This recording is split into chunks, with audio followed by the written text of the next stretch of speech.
Samsung ने S26 ultra launch करा, लेकिन कई सालों में पहली बार ऐसा लग रहा है कि भाई बड़ा ही लेजी अपग्रेड है, मजा नहीं आया, बिल्कुल एक्साइटमेंट नहीं है। मतलब ये जो S24 अल्ट्रा है, S23 अल्ट्रा है, वैसे ही लगा। मतलब देखो देखो देखो, फोन बुरा नहीं है, एक प्रॉपर फ्लैगशिप और पावरफुल फोन है, पर रियल चेंजेस बहुत ही कम है भाई। सबसे पहले तो इन लोगों ने टाइटेनियम का फ्रेम ही हटा दिया, वापस से एल्यूमिनियम पे शिफ्ट हो गए। आप करें भी क्यों ना भाई, एप्पल को कॉपी भी तो करना है, हर कदम एप्पल के कदमों के साथ मिलाकर चलना है भाई इनको। खैर थर्मल तो इंप्रूव होता ही है इससे, तो कोई मेजर इशू नहीं है। लेकिन भाई 1.5 लाख रुपए का फोन इन लोगों ने लॉन्च करा, 1,40,000 रुपीज। उसमें प्रीमियम मेटल हटाना थोड़ा सा कॉस्ट कटिंग तो लगा मेरे को। फिर आता है इनका सबसे बड़ा फीचर, प्राइवेसी डिस्प्ले। अगर साइड से कोई देखेगा तो डिस्प्ले दिखाई नहीं देती है, पर्टिकुलर फीचर को ऑन ऑफ कर सकते हो। पहले क्या स्क्रीन गार्ड लगाना पड़ता था प्राइवेसी के लिए, अब ये फीचर आपको बिल्ट इन मिलेगा। इतना ही नहीं, नॉर्मल डिस्प्ले पे प्राइवेसी फीचर ऑन नहीं है, कुछ नोटिफिकेशन है आ रहा है, जो नोटिफिकेशन उस पे ऑन कर दो। मतलब अगर साइड से कोई देख रहा है, नोटिफिकेशन आया तो पर्टिकुलर एरिया बाजू वाले को ब्लैक दिखेगा, आपको साफ साफ दिखेगा। आपको यूपीआई पिन डालना है, यूपीआई पिन वाला एरिया आपको दिखेगा, बाजू वाले को ब्लैक दिखेगा। मस्त फीचर लगा, इंप्रेसिव टेक्नोलॉजी है भाई। लेकिन इसकी वजह से रेजोल्यूशन भी ड्रॉप हुआ है, ब्राइटनेस भी कम हुआ है, एंड ये फीचर वगैरह सब अगर बंद भी रखते हो उसके बावजूद भी कंपेयर टू S25 अल्ट्रा जो साइड से देखने का व्यूइंग एंगल्स होता है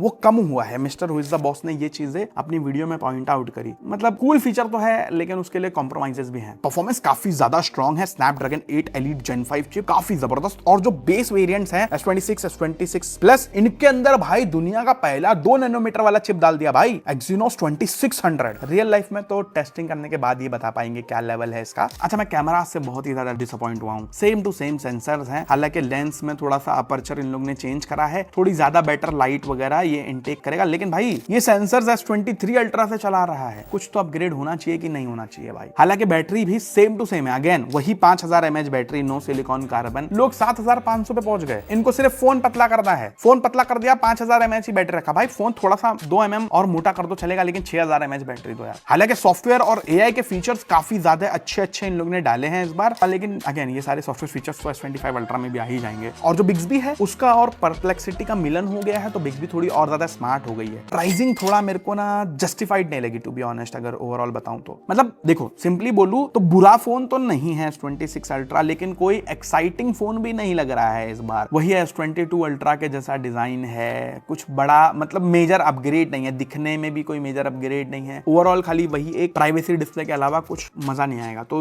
S26 अल्ट्रा मेरे को बड़ा ही एवी सा ही फोन लगा। आपको कैसा लगा डेफिनेटली बताना मेरे को कमेंट्स में, एंड ऐसे वीडियोस के लिए फॉलो का बटन दबा लो भाई।